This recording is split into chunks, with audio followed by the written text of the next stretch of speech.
Hey, what's up, y'all? Welcome to Step Aside. Channel where I just let my thoughts flow, my experiences.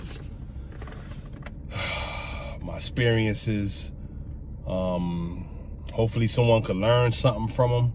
And me just letting it out also helps me. It's a therapy for me.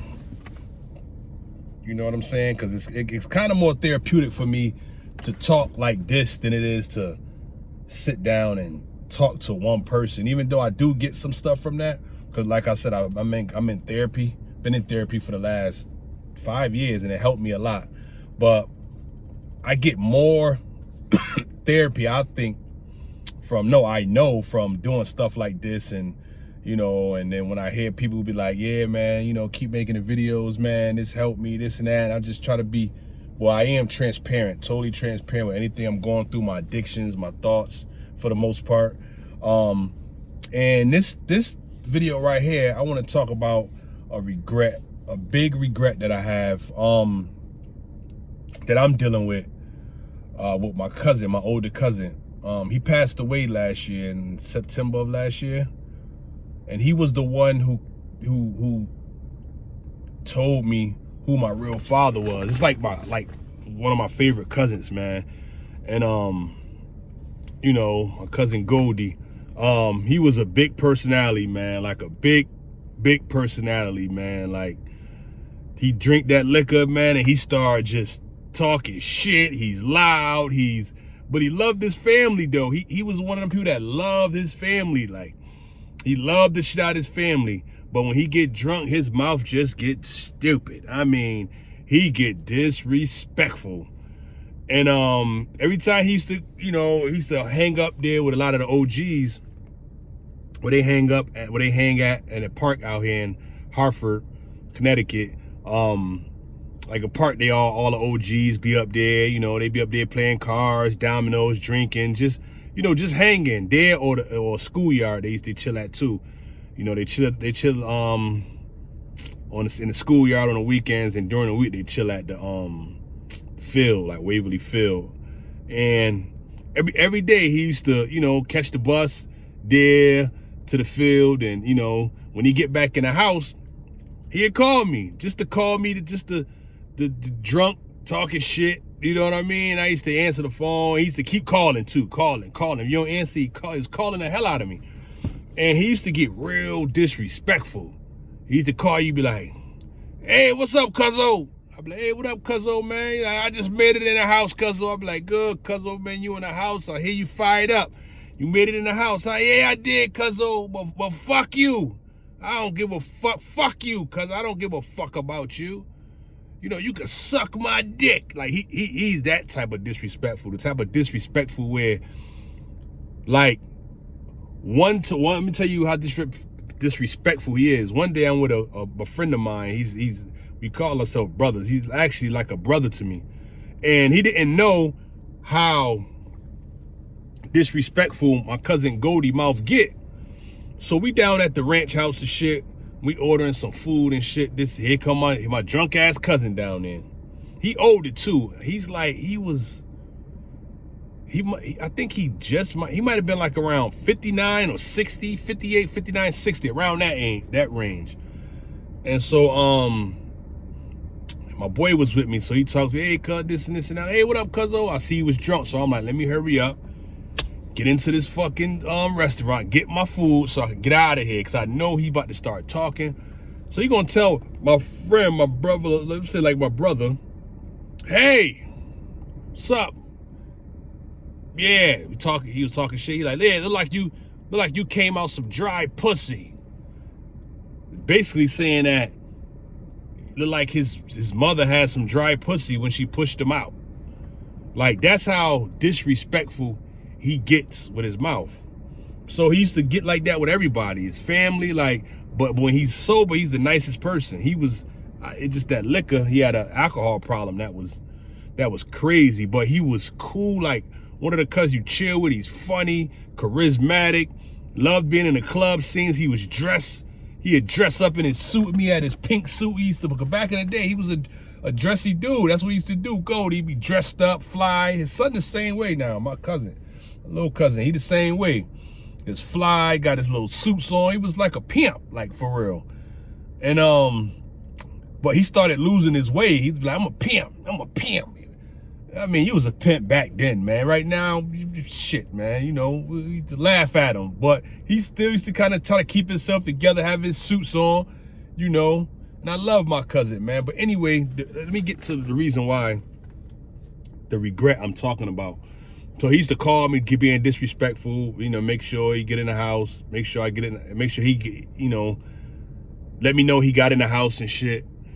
And so I got tired of it. I got tired of answering the phone and just hearing him being disrespectful. You know what I mean? I loved him to death, but I just got tired of fucking hearing him just cussing me out and just talking junk.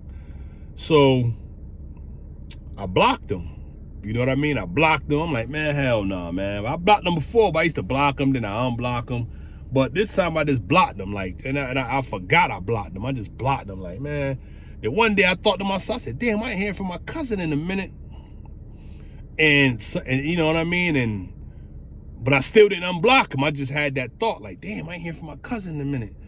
And I just, fuck it, just, you know, didn't unblock him.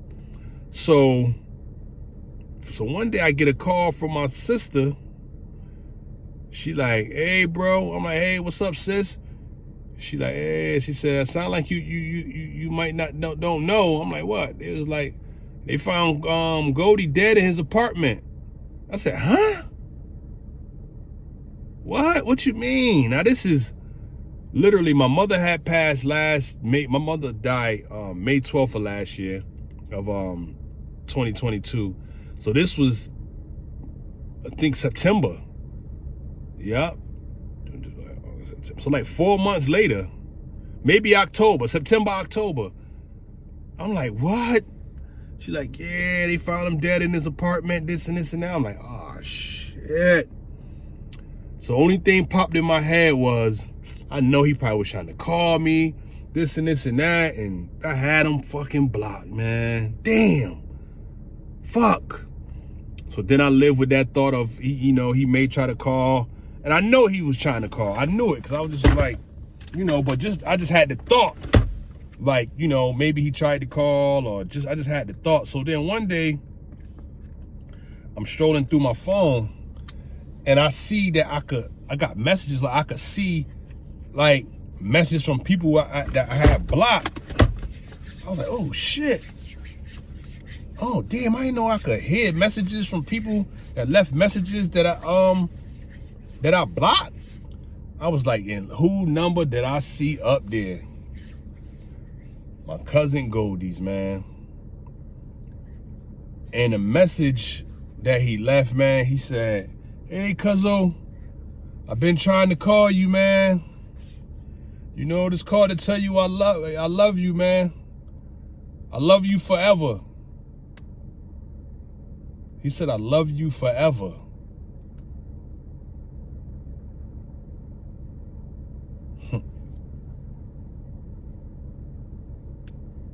And just hearing that message, man, because when I was dealing with the thought of it, you know, I was able to kind of deal with it, but just hearing his voice and knowing that, you know, he was reaching out to me and I just had him blocked, like, and hearing his voice, man, it bothers me, man. It bothers me. Even now, I'm getting teary-eyed right now, just, you know, and I saved the voicemail and emailed it to myself, because I was going to make a song and kind of put it in there when I feel strong enough to do it, make a song about just what I went through with these deaths of 2022 from my mother, then my cousin, then my grandmother. And then I forgot to mention that actually my nephew, but I just found out he was my nephew. I grew up thinking that we were just, you know, friends. So I kind of, like, a couple years ago, actually found out that this was actually my damn nephew. Like, my nephew, you know what I mean? He passed. So 2022 was just hard, man. And hearing that voicemail from my cousin, man, that voice message that he left, man, it made me feel so bad that I wasn't around. I blocked them, and I tell myself that, you know, I can't beat myself up over that. You know what I'm saying? You know, I can't allow that to bring me down, because I had to do what I had to do to protect, you know, my mental stability. Because who want to just keep hearing somebody talk bad about him, like be super disrespectful to him, even though you know, I'm understanding he has an alcohol problem and he does love me, and I know he just, you know what I'm saying, he has an issue, he has a problem with his drinking, and I get it, but I still have to protect, you know, myself and my mental well-being. Even though I know he has that problem, it still hurt to hear those things. So I'm kind of telling myself that over and over again. I'm telling myself that to begin to get past and not hold on to that regret, because that is a regret that you know, that I can't take it back. You know, it happened, it's done, and I have to, I guess, learn to live with regret. And that's a hard thing to do in this lifetime, is to learn to live with regrets, man. You know, like, learn to be able to, you know, look at it from a different perspective, and kind of like, you got to kind of manipulate yourself to think about it different, and so you can manipulate yourself to feel better about it. Because you wish you could go back and do it over. You wish you could just, oh man, I wish I could have just did it like this. But you can't. And so what you have to learn to do is, you gotta learn to look at it from a different perspective, and try to, I guess, learn to live with it. And it's hard. I'm in the process now of learning to live with it. You know, I have to learn to forgive myself. We have to learn to forgive ourselves, because, you know, in this life that we have here, man, it's so many responsibilities you take on. You're somebody's son, somebody's daughter, somebody's uncle, somebody's auntie, somebody's mother, somebody's father, somebody's cousin, somebody's best friend, somebody's brother, somebody's sister. You know, you're so many things to so many different people. You know what I mean? And all of those different relationships requires like a different part of yourself. You know what I mean? And you have to understand that you're not gonna be perfect in each of these different relationships or these titles you have in people's lives. Like right now, I'm going through a situation with my daughters. I'm going through a situation with my son. You know, I got issues with my baby mothers. You know what I'm saying? I got issues with friends of mine. It's just, this life throws so much at you that sometimes if you sit here and really let it get to you and think about it and dwelling on it, it could like bring you down. And I believe that we are put here on earth to learn lessons. Like, this is an earth school that we were put here, and I believe we chose to be here at this point in time in life on earth to experience it and to learn the lessons we're supposed to learn out of the situations and the relationships and everything that's here that we deal with. We have to learn a lesson out of it, or I believe we keep coming back. Reincarnate back until you learn the lesson that you're supposed to learn in this lifetime. And you have to understand, this lifetime is, humans only could live to 120 years old. That's tops. You know what I mean? And we barely get into what? Men, black men? What are we at now? 70 something? Like, this go by fast. This is no time at all. You know what I'm saying? You look at it like, time is flying by, and you have to like take your time, slow everything down, and stop worrying about so many so many things you got going on. Like, I gotta pay this, I have to do this for this person, I gotta figure out how to handle this situation with my kids. I got to figure out how to do this. I got to figure. Your mind is always trying to figure out something. Trying to, it's all over the place. You have to just calm it down and just sit still. And I know you hear people say that you got to be still. You got to be still. Like, what are you talking about? Be still. Like, I'm one of them people that I watch people talk. They be like, go. You got to go inner space and do this. And you hear it. You like, man, what are you talking about? Like, how to go in? What do you mean go in? And I'm starting to understand what they mean. You have to just be quiet yourself, sit quiet. Let's go somewhere like in nature, or go somewhere that's quiet. Put on some nice 432 hertz music and sit there. Just sit there and just sit. And what I've learned that start happening, you start getting these ideas that come, like thoughts that come that you never got before. You're like, damn, I never thought about that. I never thought about that like that. And sometimes it takes time, because it didn't happen to me at first, because even now, my brain still wanders all over the damn place. But it's been times I've done it and I'd be like, oh, damn, okay. Like, you can hear God. Like, you feel like it just pops in you like, damn. And I'm telling you, because I'm like the person that look at all these people speaking. I'm like, what are you talking about, man? Like, how do you do that? How do you forgive? How do you do this? And I'm working on myself, and I'm starting to understand what they're talking about. And it's more as I learn, and more as I start to understand the processes of really working on yourself and getting the work done, I'm gonna make videos about it, because I'm currently in the process. And I had to go. I went into the process even more so after my mother and grandmother, and passed. I was already spiritual, and I always thought different and looked at things different. But this is the first time I'm actually really doing the work on myself, like abstaining from messing with women,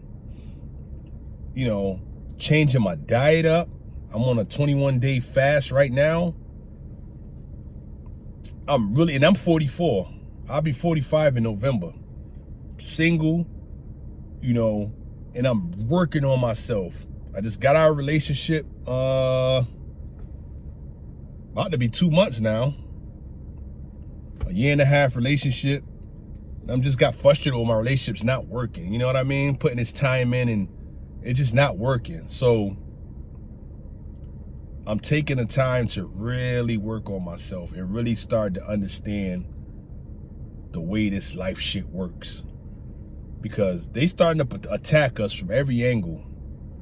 Like, this world, like, people who run this world is wicked. And we really have to start working on ourselves, the way we eat, the way we think, everything. We have to start working on ourselves. We have to learn how to live with regrets. We have to learn better ways of raising our children, of being just an adult, of cutting off negative energy. If it ain't helping you, feeding, you got to cut it off. And it's hard to cut off, because I have a friend right now that'll sound like my brother, that he's loyal to me, but he's a fucked up person. But not to me, but to women, women. He has this problem with women where he's just I'm gonna make another video about that. I'm not even gonna get into that in this video. This video right here is about learning to live with regret. I'm in the process of learning, and the more I learn, the more I'ma just let out. So I read a lot, I listen to watch YouTube video. I'm really working on myself, man. You know what I mean? I lost 20 pounds during my Monday. I get to eat regular, so I lost 20 pounds on my 21-day fruit fast I just went on. Sunday is my last day, so Monday I get to wake up and eat a little something. You know what I mean? And like, I got tired of my stomach, man. My stomach was like, boop, like I looked like a lowercase b. You know what I'm saying? I had that lowercase b look. And I was tired of that shit. I was tired of it. Now my stomach done went down. I'm working on getting my bedroom body. You know what I mean? So when I be in that bedroom and you know what I'm saying? You know what I mean? Had them abs just hitting. You know what I mean? Yeah, man, I'm about to get this shit right, man. I'm gonna be the back shot god. You hear me? The back shot bandit. Well, you know, I love y'all. Thank you for tuning in. Keep going, keep pushing. Everything gonna be all right. I love you. Peace.